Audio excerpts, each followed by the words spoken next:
Yo mga ka-auto, isang premium, isang practical. Si Honda PCX 160 at Yamaha Mio Soul ay parehong kilalang scooters sa Pilipinas. Pero magkaiba pagdating sa presyo, porma at performance. Kung naghahanap ka ng pang-swabbing ride o pang-tipid na gamit, alin kaya sa dalawa ang mas bagay sa iyo?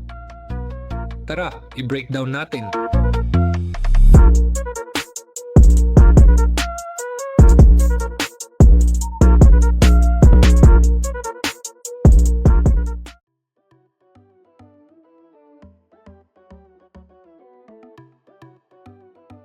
Unahin natin sa presyo. Ang Honda PCX 160 ay nasa 131,900 pesos, habang ang Yamaha Mio Soul ay 125 ay nasa 79,900 pesos. Halos 52,000 piso ang pagitan, kaya hindi talaga sila direct competitor, pero madalas pa rin silang pinagpipilian ng mga rider na undecided sa comfort versus practicality.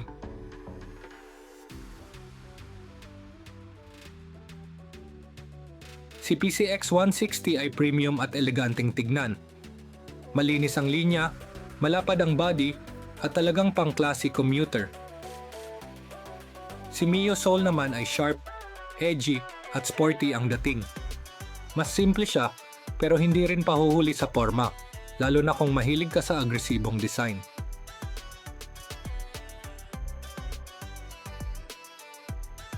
Mas relaxed ang ride ng PCX 160. Malambot ang upuan, maluwag ang legroom, at bagay na bagay sa long rides. Si Mio Soul, upright din pero mas compact. Mas stiff ang upuan at mas masikip ang leg area. Kung comfort ang basehan, lamang si PCX, lalo na sa biyahe na lampas 30 minuto.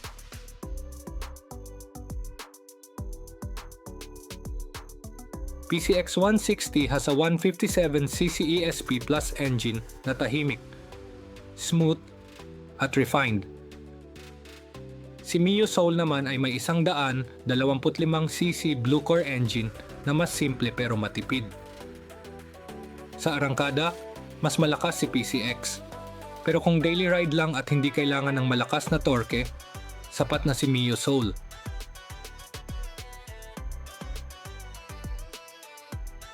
Panalo dito si Mio Soul, kayang umabot ng higit 55 hanggang 60 kilometro bawat litro depende sa gamit. Si PCX ay nasa 45 hanggang 55 kilometro bawat litro range. Hindi malayo, pero kung tipid ang priority, si Mio Soul talaga ang lamang.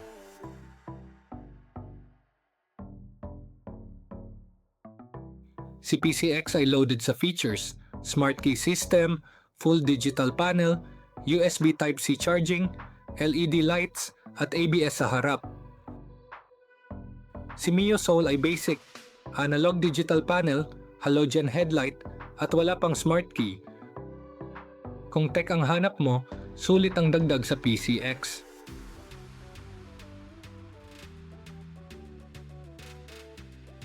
Mas malaki ang underseat storage ni PCX, kasya ang full face helmet. Si Mio Soul ay may maliit lang na compartment, kasya lang ang essentials.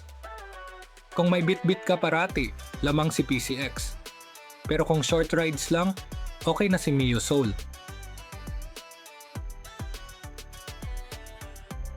Kung hanap mo ay swabbing ride na may premium comfort at tech, at willing kang mag-invest para sa long-term comfort, piliin mo si Honda PCX 160.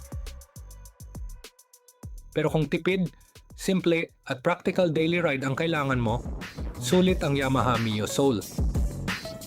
Alin ang mas bagay sa lifestyle mo? Comment mo sa baba.